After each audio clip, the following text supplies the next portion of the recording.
Salut à tous, je suis super heureux de vous retrouver. C'est l'un des rois de la colorisation de Photoshop, celui qui déterre le vieux Bruxelles pour expliquer le présent. Sur les réseaux, il s'exprime sous le célèbre compte Les Visites de mon voisin. Ce fanatique d'art déco, d'art nouveau, d'histoire et d'urbanisme raconte Bruxelles à sa manière. Bonsoir Gaspard Gircet. Bonsoir. Alors vous êtes avec nous dans une émission un peu particulière. Vous serez le seul invité, mais on a plein de choses à vous dire, plein de choses à vous montrer.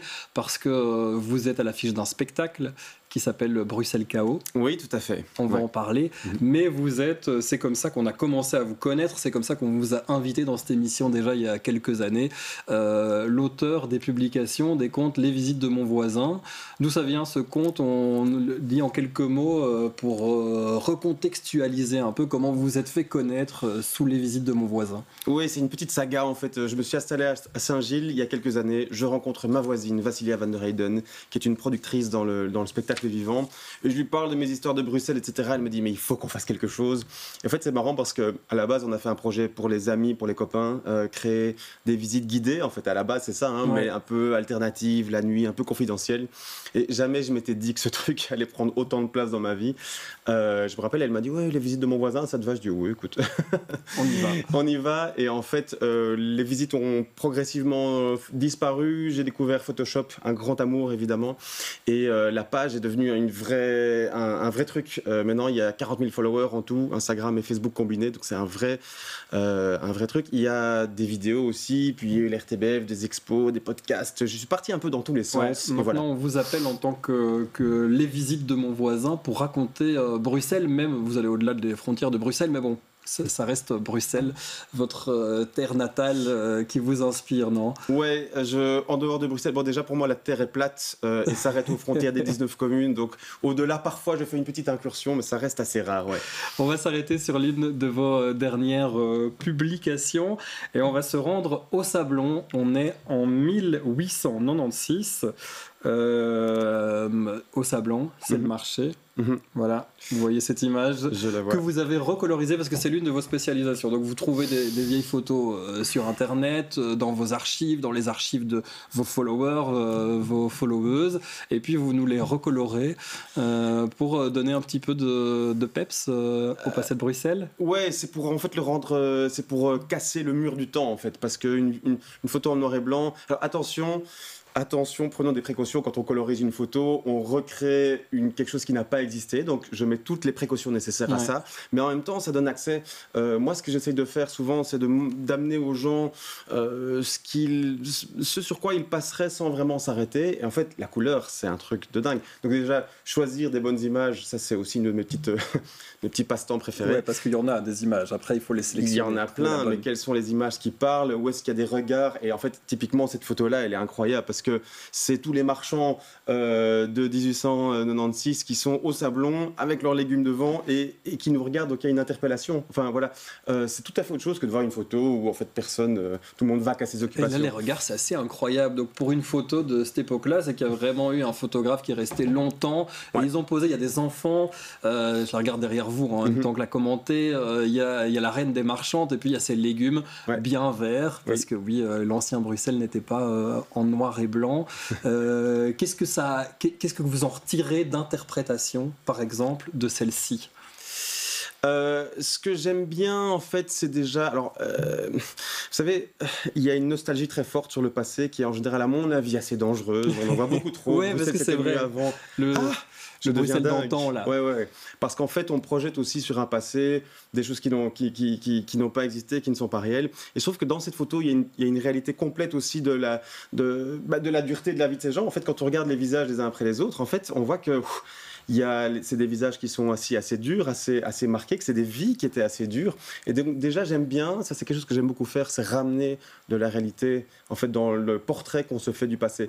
Pour dire les choses autrement, vous savez, pour moi, dans le passé, normalement, c'est que la bourgeoisie qui se prend en photo. Il fait toujours beau, il fait toujours lumineux. C'est un peu comme si, dans le futur, on regardait Instagram de 2025 et on se dit « Ah tiens, les gens étaient heureux et riches. » Non, c'est juste une vision en fait que l'humanité met en œuvre. Voilà, donc ça c'est intéressant. Donc ici on a une archive un peu plus populaire avec différentes strates de la population qui est simplement qui fait son marché au Sablon. On va aller un petit peu plus loin, on va avancer parce qu'on a plusieurs publications à vous montrer, des extraits de votre spectacle aussi, et on se rend faire un petit bowling. On est pas loin du Sablon, en face du siège du PS, pour parler de cette tourelle, la fameuse tourelle qui existe depuis 800 ans, je me trompe pas? C'est ça. Alors, même chose, c'est, vous savez, je pense qu'on a tous vu ce petit morceau de muraille du Moyen-Âge qui traîne dans un coin de la ville. Ça, pour moi, aujourd'hui, c'est un peu comme un bibelot qui est posé là. Et Dieu sait s'il y a moyen de passer devant sans trop s'interroger à son propos, quoi. Et là, en fait, je me suis aussi servi de ce que l'IA peut amener en termes de reconstitution. Et donc, j'ai repris la tour et puis j'ai rajouté, en fait, la grande porte qui était une des portes principales dans l'entrée de Bruxelles au XIIIe siècle. Et donc, le Steenpoort. Et ça permet, en fait, de confronter deux époques, les mettre en face à face. Ça, c'est aussi quelque chose que j'aime beaucoup. Parce qu'en fait... Il y a beaucoup, en effet, dans vos publications. Ouais, parce qu'en fait, le sol sur lequel on pose les pieds, il a déjà été utilisé. Et parfois, il reste des reliques d'un passé lointain. Et en fait, j'aime bien rappeler exactement à quoi est-ce qu'on est face. Ouais, et qu'est-ce qui... Voilà. Comment une ville se construit aussi, et de se dire que à côté d'une porte importante de la ville, aujourd'hui c'est le bowling et le cuisard, ou je sais pas comment on l'appelle, qui reste un haut lieu bruxellois finalement, d'une certaine manière. À fond, moi j'adore, et puis je trouve qu'il y a un contraste qui est génial, et puis si ça permet aux gens qui vont faire un bowling, un de ces quatre, au Crozely, de se dire, ah tiens, en fait là, techniquement, en 1250, on est en dehors de la ville, et la ville, elle commence là, et nous, notre bowling, il est dans la campagne qui entoure la ville. Ouais.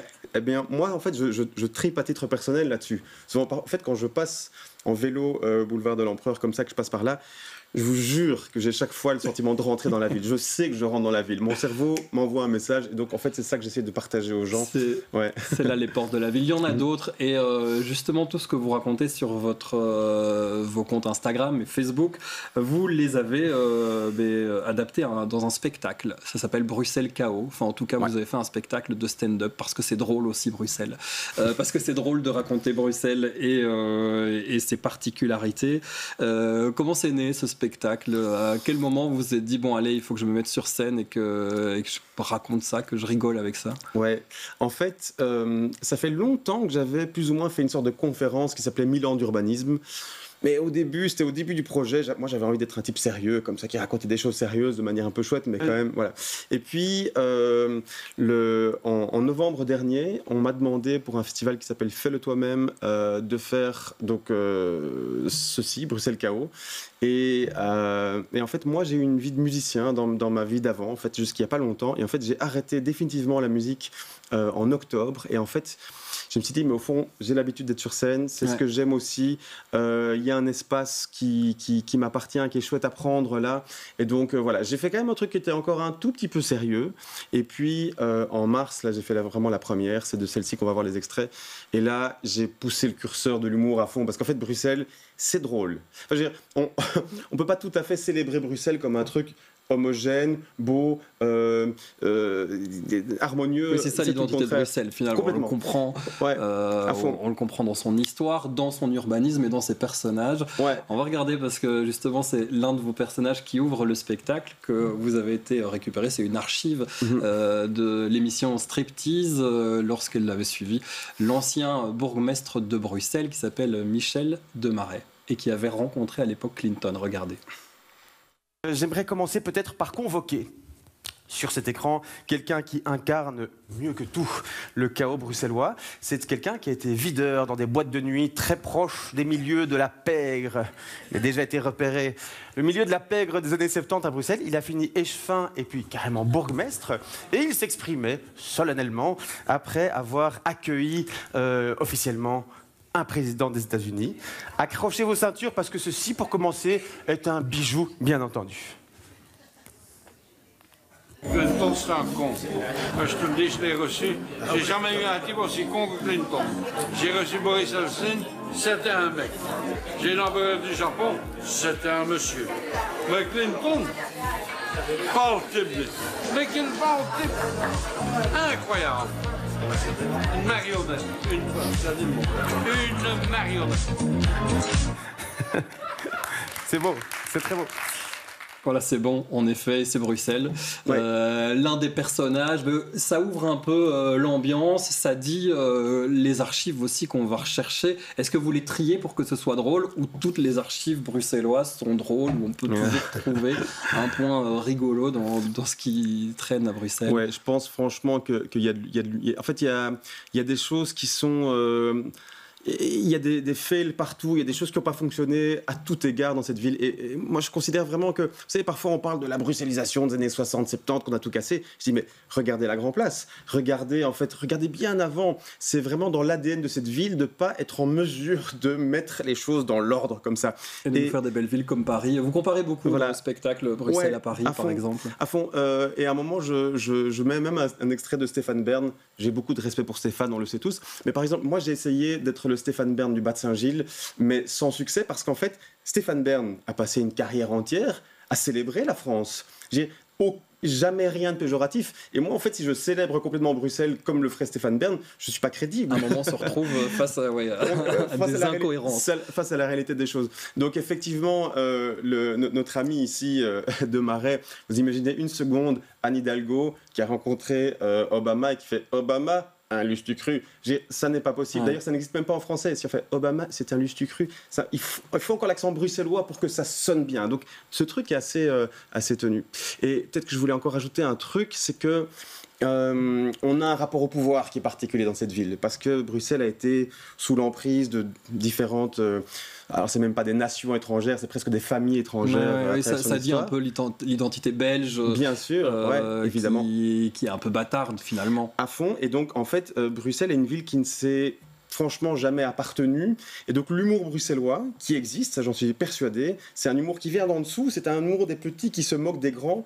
Manneken Pis, c'est ça aussi. J'allais dire, c'est le symbole de Manneken Pis. Tout à fait, à fond. Dans votre spectacle. Ouais. Et donc c'est pour ça aussi, je pense, que c'est une population qui est en mesure de voter et d'élire des types. Je veux dire, De Marais, il a fait sa campagne électorale en louant un éléphant à Bouglione. Il a traversé les Marolles à dos d'éléphant comme ça. Enfin, je veux dire, c'est déjà un rapport au pouvoir qui est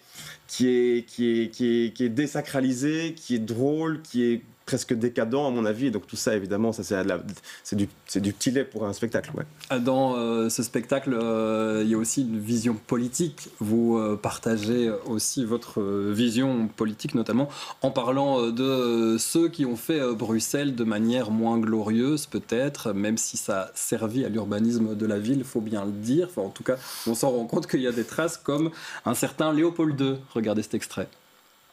Il est temps de parler de quelqu'un dont je n'ai aucune difficulté à prononcer le nom. Il s'agit bien entendu de Léopold II,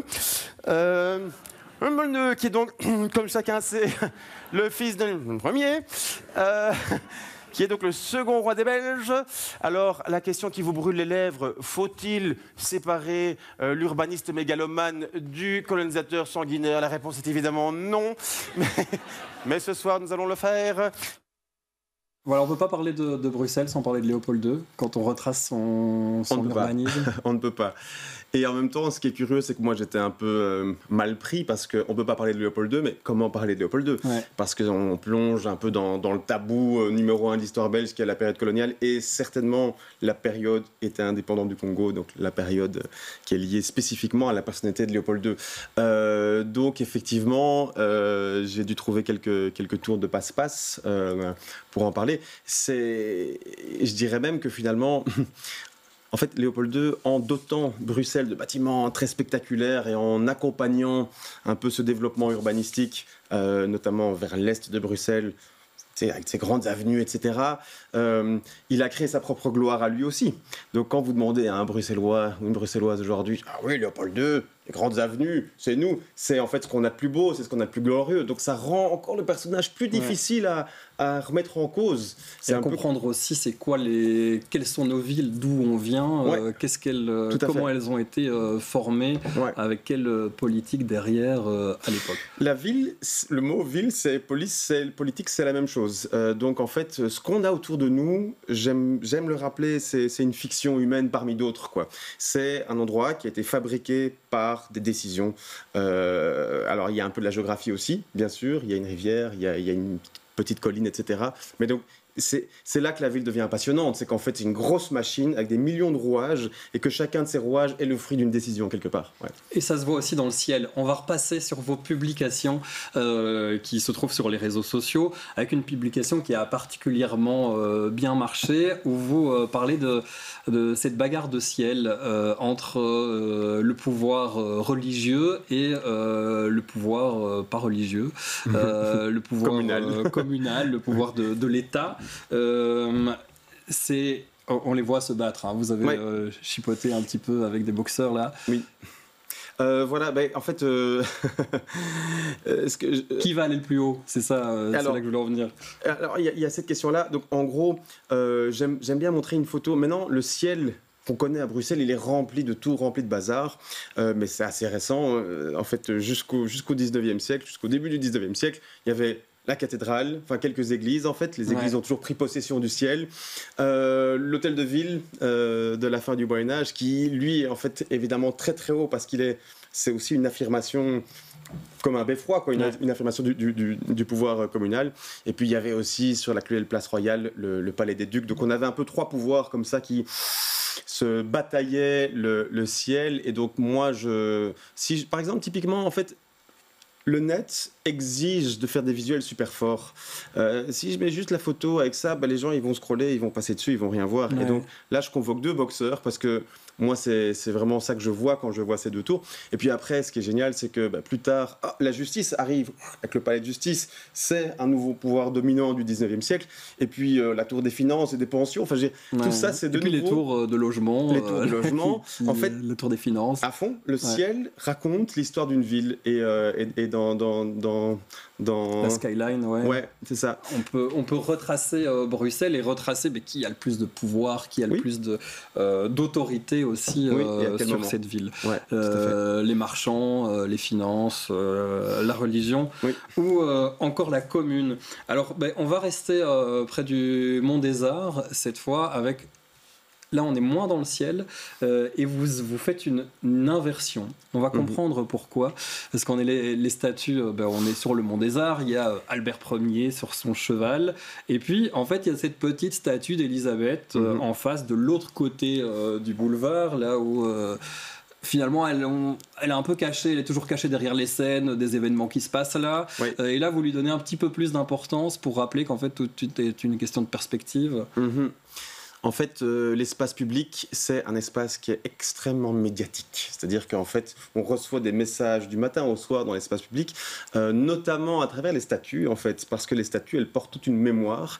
Et en fait, quand on passe au Mont des Arts, on se dit, tiens, c'est quand même curieux.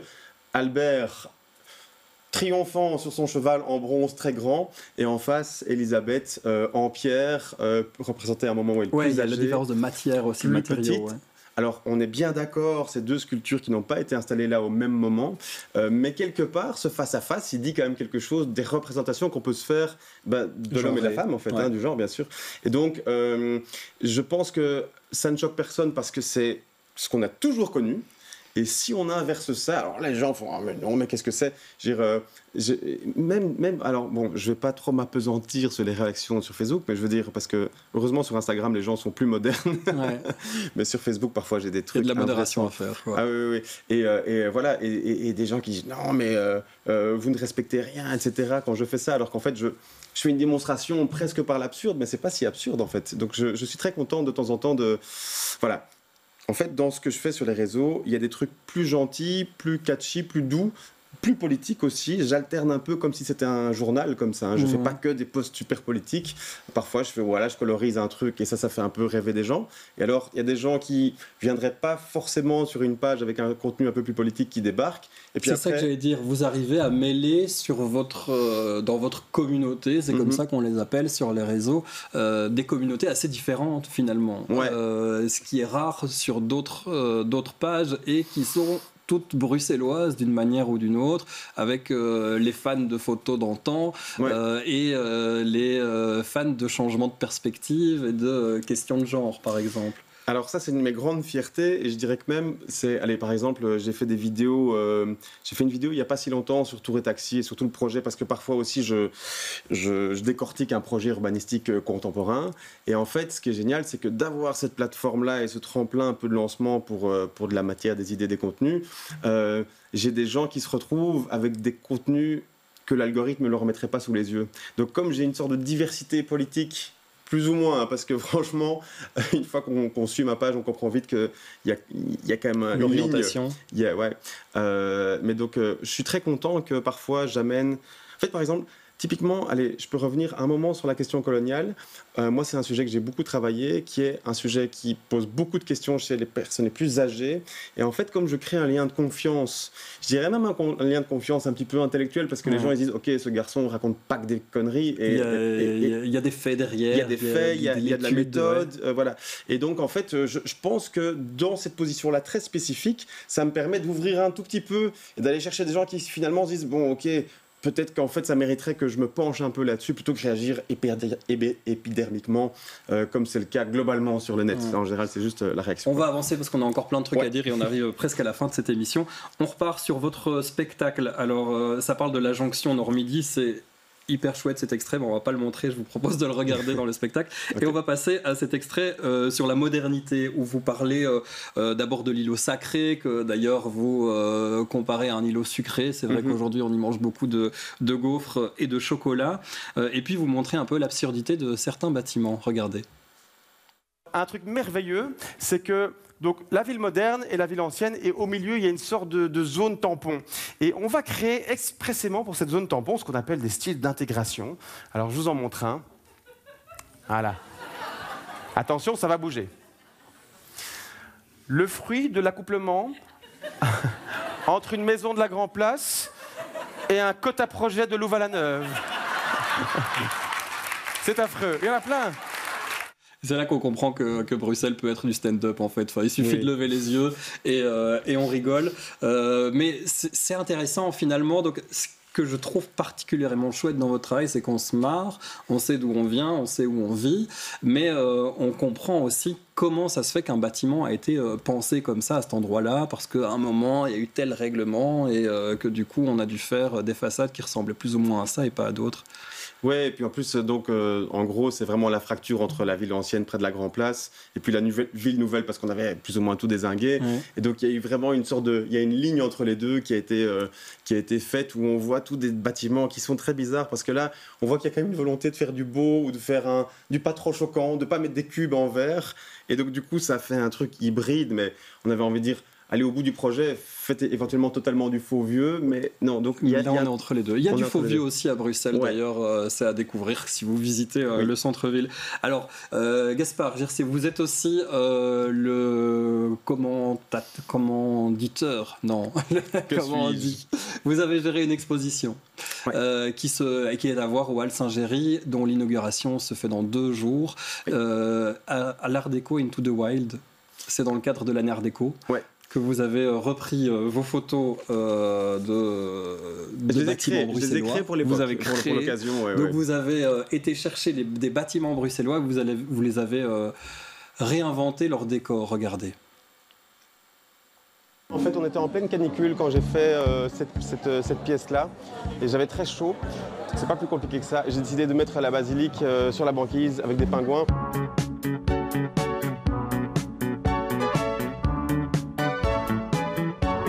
J'ai pris des bâtiments plus ou moins iconiques de l'art déco bruxellois.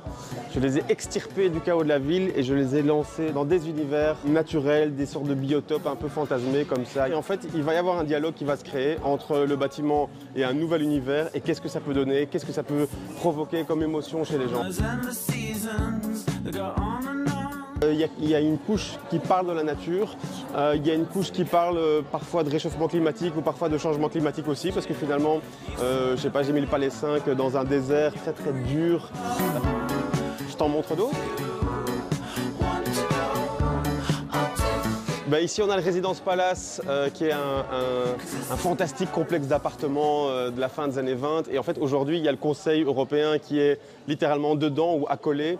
Et donc, quelque part, ici, j'ai un peu fait table rase de toute cette dimension politique que le bâtiment a pu prendre. et je l'ai mis dans une savane avec des zèbres. C'est aussi pour relâcher la pression qui peut exister sur ce bâtiment qui est devenu maintenant quelque part un haut lieu des institutions européennes. Donc il y a aussi, c'est pas une moquerie, mais c'est, allez, on passe à autre chose, on fait autre chose de ce bâtiment que de réunir les ministres européens.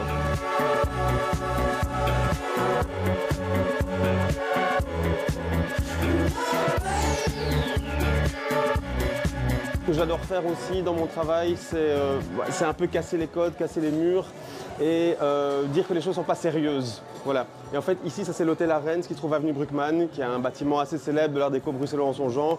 Et en fait, je l'ai plongé dans un nid de scarabées qui sont en train de l'escalader ou le grignoter. C'est un peu pour dire, c'est pas sérieux. En fait, cette histoire n'est pas sérieuse. Je crois que là, il y a mon fond bruxello-belge, un peu surréaliste, qui s'exprime peut-être particulièrement. Ouais. Allez découvrir aux Halles Saint-Géry. Donc, Gaspard Gercé, merci d'avoir été notre invité. Merci. On vous retrouve sur la scène pour ce spectacle Bruxelles Chaos. Vous voulez faire un tour régional des 19 communes. C'est votre objectif, d'aller dans chacune des communes, dans des salles de spectacle. C'est le 19 communes World Tour. Donc, voilà, il y aura Saint-Gilles le 10 octobre, il y a Jette ensuite le 12 décembre, il y a Anderlecht, il y aura Woluwe le 8 février. Plus proche d'ici, je vais faire une date un peu curieuse dans une galerie d'art près de Tour et Taxi aussi. Donc voilà, il y a toute une série de dates, ça s'appelle Bruxelles Chaos, vous pouvez trouver ça sur les meilleurs internets. Et on vous suit sur les visites de Mon Voisin pour suivre ces différentes publications, vos lectures, votre travail de recherche et puis de créativité. Merci Gaspard d'avoir été notre invité. Je vous retrouve très bientôt pour un prochain numéro d'Autrement.